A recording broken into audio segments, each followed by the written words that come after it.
সুপ্রিয় দর্শক, আসসালামু আলাইকুম। আপনাদের সবাইকে স্বাগত জানাচ্ছি এখনকার আলোচনায়। আপনাদের সঙ্গে আছি আমি সিরাজুল ইসলাম।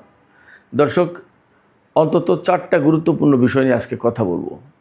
প্রথম আলোচনা করব, আজকে ইরান এবং আমেরিকার মধ্যে আবার পাল্টাপাল্টি হামলা হয়েছে। আমেরিকা হামলা চালিয়েছে ইরানের কেশম দ্বীপে ড্রোন এবং কমিউনিকেশন সেন্টারে, আর ইরান হামলা চালিয়েছে কুয়েত এবং বাহরাইনের মার্কিন ঘাঁটিতে। এপাশে ইরানের সর্বোচ্চ নেতার সামরিক বিষয়ক উপদেষ্টা মেজর জেনারেল মহসিন রেজাই তিনি বলেছেন, $24 বিলিয়ন ছাড় করতে রাজি না হওয়ায় ইরান এবং আমেরিকার মধ্যকার আলোচনা অচল অবস্থায় আছে।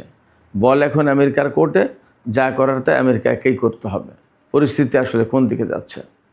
এরপরে লেবাননের প্রেসিডেন্ট জোসেফ আউন তিনি ইরানকে বলেছেন যে লেবাননকে নিয়ে দর কষাকষি করছে ইরান, অর্থাৎ ইরান দর কষাকষি করছে আমেরিকার সাথে লেবাননকে নিয়ে। লেবাননকে বার্গেনিং চিপ অর্থাৎ দর কষাকষির হাতিয়ার বানিয়েছে। অথচ এই লেবাননের জন্য ইরান অনেক কিছুই করেছে। কেন এই কথা বলছেন, কে এই জোসেফ আউন, এ নিয়ে বিস্তারিত আলোচনা করব। আর সবশেষে আলোচনা করব, আপনারা যুদ্ধের ভেতরে অনেকবার প্রশ্ন করেছেন আমাকে যে ইসরায়েলের বিমান ঘাঁটি থেকে শুরু করে সামরিক ঘাঁটিতে ইরান এত হামলা চালায়, তারপরেও ইসরায়েল কোথা থেকে এত সহজে বিমান হামলা চালায়? সেই প্রশ্নের কিছু জবাব দেওয়ার চেষ্টা করব আজকের ভিডিওতে। আশা করি ভিডিও ভালো লাগবে। আর যদি ভিডিও ভালো লাগে তাহলে লাইক, কমেন্ট, শেয়ার করবেন এবং চ্যানেলটি সাবস্ক্রাইব করে সাথেই থাকবেন প্লিজ। দর্শক, চলুন বিস্তারিত আলোচনা করি। প্রথম আলোচনা, আজ যে রাত গেল, এই রাতেই প্রায় রাত 1:30টার দিকে আমেরিকার কয়েকটি জাহাজ পারস্য উপসাগর থেকে হরমুজ প্রণালীর দিকে যাওয়ার চেষ্টা করেছিল, আইআরজিসির সাথে কোনো রকমের সমন্বয় না করে, যোগাযোগ না করে এবং আইআরজিসি তথা ইরানের অনুমতি না নিয়ে। সাথে সাথে ইরান ওই জাহাজগুলোকে ওয়ার্নিং দেয় যে তোমরা আর সামনে এগোনোর চেষ্টা করো না, কারণ তোমরা হরমুজ প্রণালী বিনা অনুমতিতে পার হতে পারো না, তোমরা যেতে পারবে না। একটি জাহাজ কথা না শুনে সামনে এগোতেই থাকে, তখন তাতে ক্ষেপণাস্ত্র বা ড্রোন দিয়ে হামলা চালায় ইরান। এরপরে বাকি আরও 3টি জাহাজ সম্ভবত পিছু হটে যায়, পিছনে চলে যায়, তারা আর সামনে এগোয়নি। এরপর আমেরিকা ইরানের কেশম দ্বীপে এবং উপকূলীয় অঞ্চলে, দক্ষিণ উপকূলীয় অঞ্চলে হামলা চালায়। বলা হচ্ছে ইরানের র্যাডার সিস্টেম এবং ড্রোনের কমান্ড অ্যান্ড কন্ট্রোল সেন্টারে আমেরিকা হামলা চালিয়েছে। তো যাই হোক, এরপরেই ইরান পাল্টা জবাব দেয়। ইরান তো আগেই বলে রেখেছে যে আমেরিকা সামান্যতম হামলা চালালে তার ব্যাপক এবং বিধ্বংসী জবাব দেবে ইরান, এবং সেই কথা অনুসারেই মূলত কুয়েত এবং বাহরাইনে মার্কিন ঘাঁটিতে হামলা চালিয়েছে। ইরানের গণমাধ্যমে দাবি করা হয়েছে বা বলা হয়েছে যে কুয়েতের আলী আল সালেম বিমান ঘাঁটি সহ আরেকটি বিমান ঘাঁটিতে হামলা চালিয়েছে এবং 7টি ব্যালিস্টিক ক্ষেপণাস্ত্র দিয়ে হামলা চালানো হয়। আর বাহরাইনের 5ম নৌবহরের যে ঘাঁটি, এই ঘাঁটির যে অবশিষ্ট অংশ আছে, আগে যুদ্ধের সময় তো ম্যাক্সিমাম ধ্বংস হয়ে গেছে, এখন এর যে সমস্ত অবশিষ্ট জায়গা আছে এইগুলো মোটামুটি হামলার আওতায় আনা হয়েছে আজকের। তো এখানে পরিষ্কারভাবে বোঝা যাচ্ছে ইরান যুদ্ধের ময়দানে আমেরিকাকে একেবারে বিন্দু বিসর্গ ছাড় দিতে রাজি নয়, ছাড় দিচ্ছেও না। তাতে চুক্তি হোক আর না হোক, ইরান আমেরিকা এবং ইসরায়েলের স্ট্র্যাটেজিটা বুঝে গেছে। তারা হঠাৎ করে হামলা চালায় এবং বলে যুদ্ধবিরতি আছে, যুদ্ধবিরতি বহাল আছে। আমেরিকা ইরানের সাথে তো যুদ্ধবিরতিতে আছে। এবং মার্কো রুবিও গতকালকেও যেমন বলেছে, মার্কিন পররাষ্ট্রমন্ত্রী বলেছেন যে ইরানের সাথে আপাতত ফর্মাল যুদ্ধ শেষ। তো ফর্মাল যুদ্ধ শেষ, এখন কি ইনফর্মাল যুদ্ধ চালাচ্ছেন?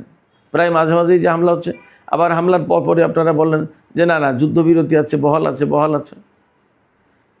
ইরান এই কৌশলগুলো, এই ট্রিকগুলো বুঝে গেছে যে আসলে তারা চুক্তির কথা বলে, যুদ্ধবিরতির কথা বলে আমাদের সামনে মূলা ঝুলিয়ে রেখে আমাদেরকে বিভ্রান্ত করে আমাদের উপর বারবার হামলা চালাবে। অতএব এই হামলা চালাতে দেওয়া যাবে না, আমাদেরকে বিভ্রান্ত করার সুযোগ তাদেরকে দেওয়া যাবে না। কিছু হলেই পাল্টা জবাব দেওয়া হবে। ইরান সেই কাজটাই করছে।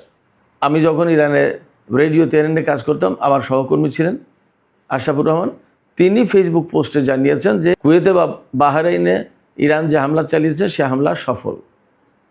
এখন আমেরিকার পক্ষ থেকে দাবি করা হয়েছে যে 7টার ভেতরে 6টা ক্ষেপণাস্ত্র তারা ভূপাতিত করেছে, আর একটা সম্ভব হয়নি। আসলে আমার কাছে এই কথাটা খুব বেশি একটা গ্রহণযোগ্য নয়। আবার আশরাফুর রহমান যেহেতু বলছেন যে সফল হামলা, তাহলে আসলে দেখা যায় কি হয়েছে, একটু অপেক্ষা করে কি হয় দেখা যাক। তবে আমি আপনাদেরকে একটা কথা বলে রাখি, যুদ্ধের সময় আমেরিকা কিন্তু ইরানের একেবারে বিমান ঘাঁটি শেষ, বিমান বাহিনী শেষ, নৌবাহিনী শেষ, নৌবাহিনীর যুদ্ধ জাহাজ শেষ, ইরানের ক্ষেপণাস্ত্র লঞ্চার, ক্ষেপণাস্ত্র সব শেষ করে দিয়েছিল। ডোনাল্ড ট্রাম্প তো বলেছিলেন যে আমরা যুদ্ধে জিতে গেছি, আমরা বিজয়ী, একেবারে বহু কিছু। কিন্তু পরবর্তীতে দেখা গেছে যে আসলে তার যে কথা বা আমেরিকার বাহিনী যে সমস্ত দাবি কথাবার্তা যা বলেছিল তার অনেক কিছুই আসলে ভুল বা অসত্য ছিল। কেমন এটা আমরা ধরে নিতে পারি যে যুদ্ধের একটা কৌশল। যুদ্ধের কৌশল মানে, যুদ্ধের কৌশল বলতে আমি এইটা বোঝাচ্ছি যে যুদ্ধের সময় এক পক্ষ আরেক পক্ষের ব্যাপারে অনেক কথাই বলে, তবে একটা ব্যাপার আছে, নীতি নৈতিকতার তো একটা প্রশ্ন আছে। নীতি নৈতিকতা বাদ দিয়ে তো ঢালাওভাবে সব কিছু বলা যায় না, করা যায় না। বাট আমেরিকা এই নীতি নৈতিকতার বালাই রাখে না। যেখানে মানুষ হত্যা আমরা তো দেখেছি, পৃথিবীর বহু জনপদে গণহারে মানুষ মরেছে না মার্কিন হামলায়, বা এখনও মরছে না। এই যে মিনাব শহরে যে স্কুলে যে হামলা চালালো ইরানের হামলার প্রথম দিনেই, এবং যে সমস্ত মানুষ এই পর্যন্ত মারা গেছে যুদ্ধে, তারা কয়জন সামরিক লোক ছিল, সামরিক ব্যক্তি ছিল?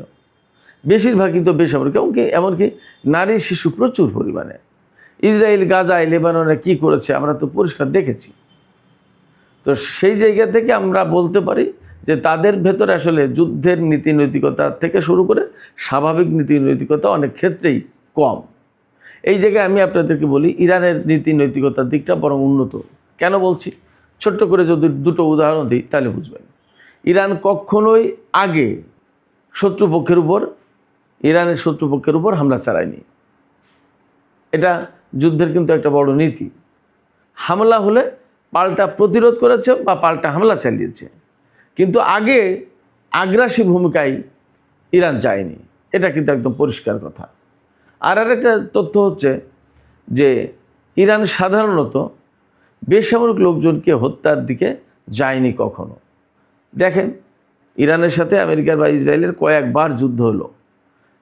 আপনি দেখেন যে কুয়েত, বাহরাইন, সংযুক্ত আরব আমিরাত, সৌদি আরব, তারপরে কাতার বা ইসরায়েল, এই সমস্ত জায়গায় ইরানি হামলায় কতজন বেসামরিক নাগরিক মারা গেছে খুব দেখাতে পারবেন না। অথচ অনেকেই প্রশ্ন করেন যে কেন ইরান একদম সব শেষ করে দেয় না। না, এটা যুদ্ধের নীতি না। যুদ্ধেরও নীতি আছে। যুদ্ধ করার মানে এই না যে মানুষ মারা। যুদ্ধ করার অর্থ হচ্ছে যে আগ্রাসী শক্তিকে প্রতিহত করা, তাকে ঠেকানো, তাকে পিছনে হটিয়ে দেয়া। যাই হোক, ইরান এই নীতি নৈতিকতার জায়গায় আছে দৃঢ়ভাবে এবং সে সরে যায়নি। সেই জায়গা থেকে বলতে পারি বা বিশ্বাস করতে পারি যে তারা যে কথাগুলো বলছে, যদিও যুদ্ধের ব্যাপারে তাদের কৌশল আছে, কৌশলী একটা প্রচারণাও আছে, তারপরেও একেবারে নীতি নৈতিকতা থেকে সরে গিয়ে কোনো প্রচারণা চালায় না যা অপপ্রচার হিসেবে গণ্য হতে পারে। সুপ্রিয় দর্শক, এবার আমি আলোচনা করছি ইরানের সর্বোচ্চ নেতার সামরিক উপদেষ্টা মহসিন রেজাই। তিনি কি বলেছেন এবং আসলে তার বাস্তবতা কি, তার প্রেক্ষাপটটা কি, আমি এই প্রসঙ্গে কথা বলছি। মহসিন রেজাই বলেছেন, আমেরিকার হাতে ইরানের অন্তত $24 বিলিয়ন সম্পদ জব্দ করা আছে, আটক আছে। এই $24 বিলিয়ন অবশ্যই ছেড়ে দিতে হবে, মুক্ত করতে হবে।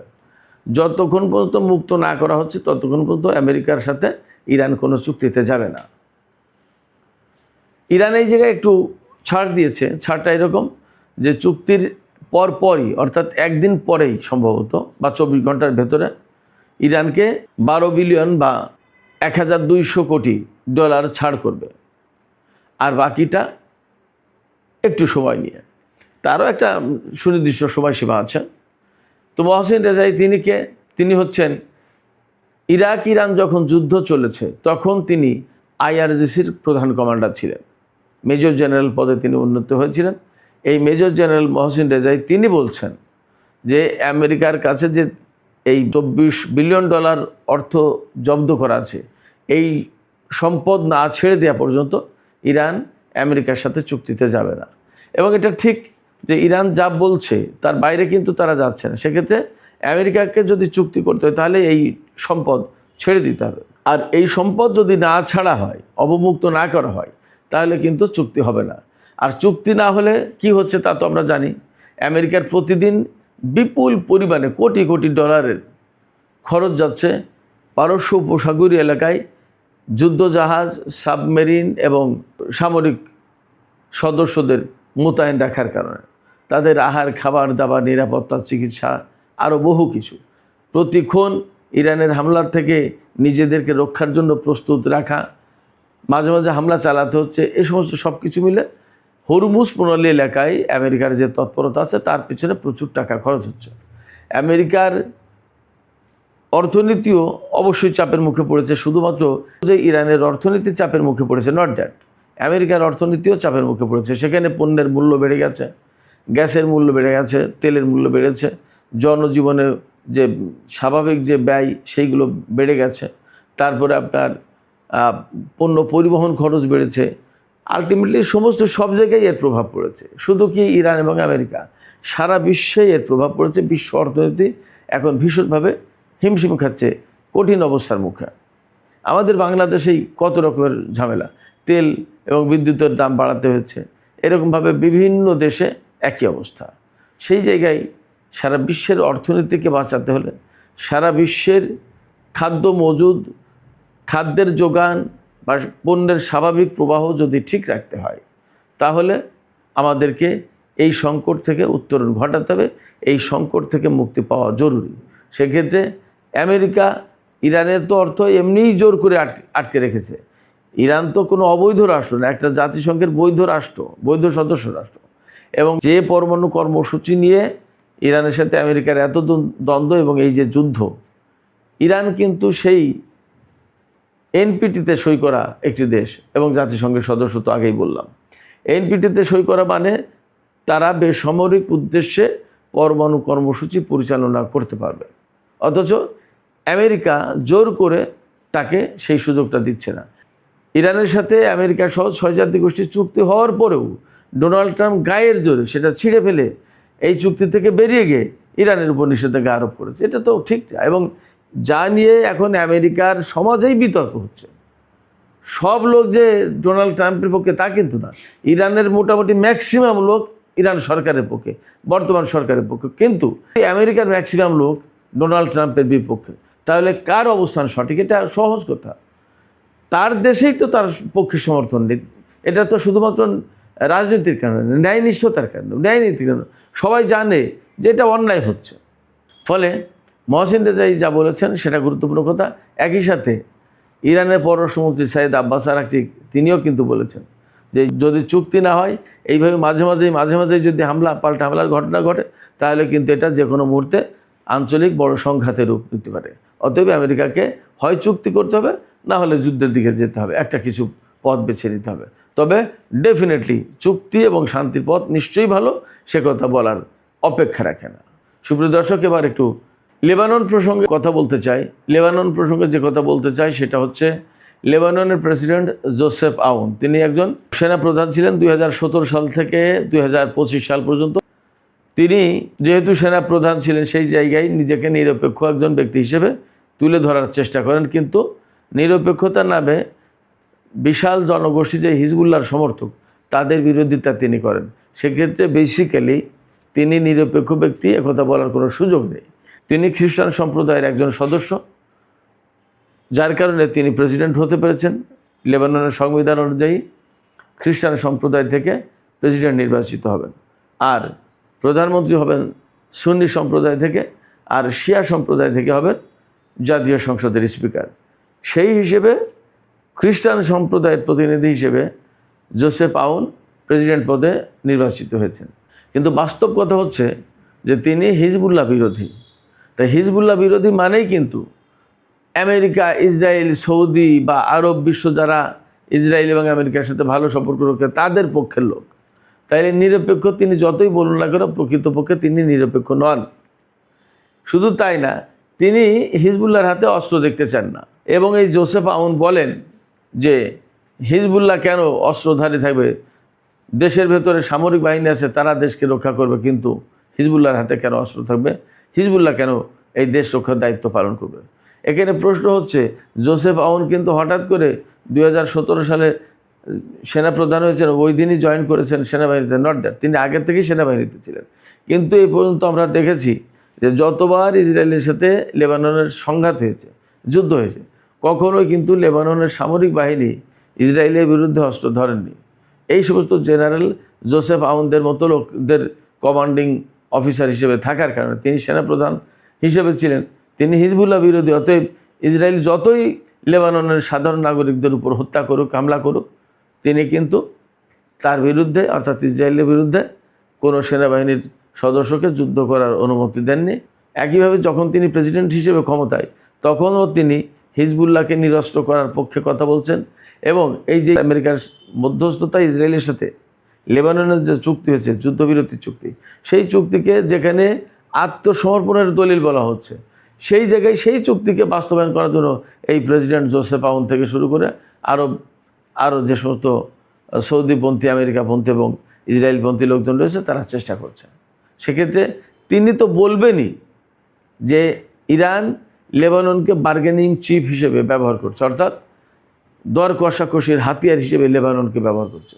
ইরান সরাসরি নাকচ করেছে যে না, আমরা লেবাননকে দর কষাকষির হাতিয়ার হিসেবে ব্যবহার করছি না, আমরা চাই লেবাননের শান্তি আসুক, লেবাননও যুদ্ধবিরতির আওতায় আসুক। এবং এটা আমেরিকার সাথে ইরানের যদি চুক্তি হয়, তাহলে সেইটা যথেষ্ট স্ট্রং হবে, সেই চুক্তি লঙ্ঘন করা খুব সহজ হবে না। হিজবুল্লাহকে মাইনাস করে লেবাননের সরকারের সাথে যে চুক্তি করেছে, সেটা তো একেবারে দাসখত দেওয়ার মতো অবস্থা, তাতে লেবাননের কোনো অধিকারই থাকেনি। এবং বলা হয়েছে যে হিজবুল্লাহকে অস্ত্র সমর্পণ করতে হবে, দক্ষিণ লেবানন থেকে হিজবুল্লাহকে সরিয়ে নিতে হবে। তা দক্ষিণ লেবানন থেকে হিজবুল্লাহকে সরিয়ে নিলে তো ইসরায়েল দখল করে নেবে। দখল করে নিলে লেবাননের সামরিক বাহিনী কি উদ্ধার করতে পারবে, নাকি উদ্ধার করতে যাবে দক্ষিণ লেবাননকে? যাবে না। বরং 2000 সাল পর্যন্ত ইসরায়েলের দখলদারিত্ব ছিল দক্ষিণ লেবাননে। সেই দক্ষিণ লেবাননের এই প্রতিরোধকামী সংগঠনটি উদ্ধার করেছিল। এই জায়গায় বোঝাই যায় যে জোসেফ আউন কার হয়ে কার পক্ষে কথা বলেন।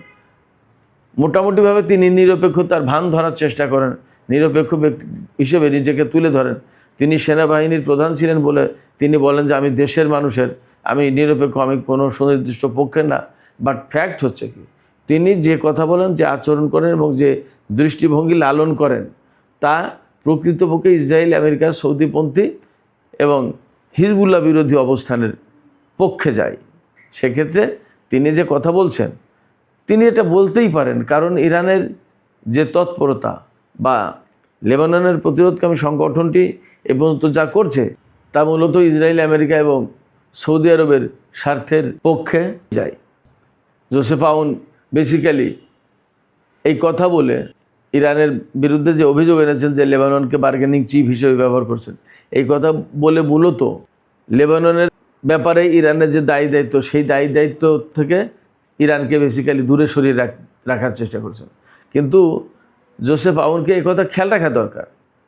এই তো 2018, 19 সাল, 20 সালের দিকে বা তার একটু পরে লেবাননের উপর যখন আমেরিকা নিষেধাজ্ঞা দিল, তখন জ্বালানি তেলের ভয়াবহ সংকটে পড়েছিল লেবানন। সেই লেবাননকে এই অবস্থা থেকে উদ্ধারের জন্য ইরান 2 জাহাজ তেল পাঠিয়েছিল লেবাননের জন্য। এবং লেবাননের জনগণকে ইসরায়েলি দখলদারিত্ব থেকে মুক্ত করার জন্য ইরান যথেষ্ট গুরুত্বপূর্ণ ভূমিকা রেখেছে, যা পৃথিবীর কেউ রাখেনি। সেই জায়গায় জোসেফ আউন যদি ইরানকে এই রকমের অভিযোগে অভিযুক্ত করে, তখন বুঝতে হবে যে তিনি কার হয়ে কথা বলছেন। না বোঝার কোনো কারণ নেই। সবশেষে যে আলোচনাটা করতে চাই, সেই আলোচনাটা হচ্ছে যুদ্ধের ভেতরে ইসরায়েল ব্যাপকভাবে ইরানের উপর বিমান হামলা চালাচ্ছিল। ইরান ইসরায়েলের প্রচুর পরিমাণে বহু সংখ্যক ঘাঁটিতে ব্যাপক হামলা চালিয়েছিল, ক্ষেপণাস্ত্র ড্রোন দিয়ে ব্যাপক হামলা, বড় বড় হামলা চালিয়েছিল। তখন বারবার আমাকে অনেকেই প্রশ্ন করেছেন, আপনারা আমার প্রিয় এবং শ্রদ্ধাভাজন দর্শকদের অনেকে আমাকে প্রশ্ন করেছেন যে ইরান যে এত এত হামলা চালাচ্ছে এবং আপনি ভিডিওতে প্রতিদিন এই সমস্ত খবর দিচ্ছেন, তারপরে ইসরায়েল কোথা থেকে এত বেশি হামলা চালানোর সুযোগ পাচ্ছে ইরানের উপরে? সেই প্রশ্নের জবাব আমি আজকে কিছু দিই। আমি তখন বলেছি শুধুমাত্র যে ইসরায়েল তার ভেতর থেকে হামলা চালাচ্ছে ইরানের উপরে, নট দ্যাট, আরও জায়গা থেকে হামলা চালাতে পারে, তার কিছু কিছু নমুনা এখন বিভিন্ন গণমাধ্যমে আসছে, এমনকি টাইমস অফ ইসরায়েল পত্রিকাতেও এসেছে। কি সেই খবর? আজকের রিপোর্টেই আছে যে ইসরায়েল আজারবাইজান এবং সোমালিল্যান্ড এই দুটো ভূখণ্ড ব্যবহার করে ইরানের উপর হামলা চালিয়েছে। আমি কয়েকদিন আগে সোমালিল্যান্ড নিয়ে ইসরায়েল, ভারত, আমেরিকা, সংযুক্ত আরব আমিরাত এদের কি কি পরিকল্পনা এবং তারা কি করতে চায় এবং সোমালিল্যান্ডকে ইসরায়েল কিভাবে ব্যবহার করছে, এই বিষয় নিয়ে আমি কিন্তু কয়েকদিন আগে অন্তত দুটো ভিডিওতে কথা বলেছি। একটা ভিডিও তো সরাসরি সোমালিল্যান্ডকে নিয়ে। তো এই যে সোমালিল্যান্ড যদিও ইরান থেকে যথেষ্ট দূরে, সোমালিল্যান্ড থেকে যদি ইরানের দিকে যেতে হয় তাহলে লোহিত সাগর, তারপরে সৌদি আরব, ইয়েমেন, সংযুক্ত আরব আমিরাত এই এলাকা দিয়ে পার হয়ে পারস্য উপসাগর পার হয়ে তারপরে ইরান, অনেক দূরের পথ। আবার ইসরায়েলও যে ইরান থেকে খুব কাছে তা কিন্তু না, 1400-1500 কিলোমিটার দূর। তো সোমালিল্যান্ড ইরান থেকে আরও বেশি দূর, তারপরেও কীভাবে ব্যবহার করেছে এখানে দুটো ব্যাপার। সোমালিল্যান্ডে জ্বালানি ট্যাঙ্কার বিমান অর্থাৎ রিফুয়েলিং বিমান রেখেছে, সেখান থেকে এই বিমান উড়িয়ে হয়তো সৌদির আকাশে বা সংযুক্ত আরব আমিরাতের আকাশে রেখেছে, সেখান থেকে যুদ্ধ বিমান ছুটে গিয়ে ইরানের সীমান্তে দাঁড়িয়ে ইরানের ভেতরে হামলা চালিয়েছে এবং ফিরে এসে আবার জ্বালানি নিয়ে আবার গেছে, এইভাবে হামলাটা চালিয়েছে। তার মানে সোমালিল্যান্ডকে বেসিক্যালি রিফুয়েলিং সেন্টার হিসেবে ব্যবহার করার চেষ্টা করেছে বা ব্যবহার করেছে ইসরায়েল। আর আজারবাইজানকে সরাসরি বিমান হামলার ক্ষেত্র হিসেবে ব্যবহার করেছে, অর্থাৎ আজারবাইজানের ভূমি থেকে আজারবাইজানের আকাশ ব্যবহার করে ইরানের উপর হামলা চালিয়েছে। এমনকি ইরানের উত্তর পশ্চিমাঞ্চলীয় যে তাবরিজ শহর, সেই তাবরিজ শহরের 80 থেকে 90 কিলোমিটারের ভেতরে ইসরায়েলি গোয়েন্দা গুপ্তচর এগুলো মোতায়েন করা হয়েছিল। সেগুলো কিন্তু আজারবাইজানের ভূখণ্ডে। আজারবাইজানে কীভাবে এগুলো মোতায়েন করলো এবং তারা কিভাবে কাজ করলো? প্রশ্ন আসতে পারে, আজারবাইজান একটা মুসলিম কান্ট্রি, তারা কিভাবে এটা করতে দিল, কেন করলো? ফ্যাক্ট হচ্ছে আজারবাইজান মুসলিম কান্ট্রি, কিন্তু সেখানকার বেশিরভাগ মানুষ নাস্তিক টাইপের, ধর্মে বিশ্বাস করে না। আবার বেশ কিছু আছে শিয়া, সুন্নি মুসলমানও আছে, বাট বেশিরভাগ মানুষ ধর্মে বিশ্বাস করে না, ধর্ম এ সমস্ত তাদের কাছে কিছু না। আর আজারবাইজান সরকার ইসরায়েলের সাথে বহু আগে থেকেই ব্যাপক সম্পর্ক রাখে। আজারবাইজান থেকে তেল এবং গ্যাস যায় তুরস্কের ভেতর দিয়ে পাইপলাইন হয়ে ইসরায়েলে, এবং সেই তেল গ্যাস ব্যবহার করা হয় ইরানের বিরুদ্ধে, লেবাননের বিরুদ্ধে, ফিলিস্তিনিদের বিরুদ্ধে যুদ্ধে। আজারবাইজান সরকার কেমন মুসলমান সরকার আপনারা বুঝতেই পারেন, আমি আর অতটা বিস্তারিত বলতে পারছি না। তো এই আজারবাইজান যদিও ইরানের প্রতিবেশী, কিন্তু পরিস্থিতি হলো এই। ফ্যাক্ট হচ্ছে যে আমরা যারা তুরস্কের ব্যাপারে অনেক বেশি সফট, অনেক বেশি প্রত্যাশা করি, একই প্রশ্ন, খুব একটা পার্থক্য নেই।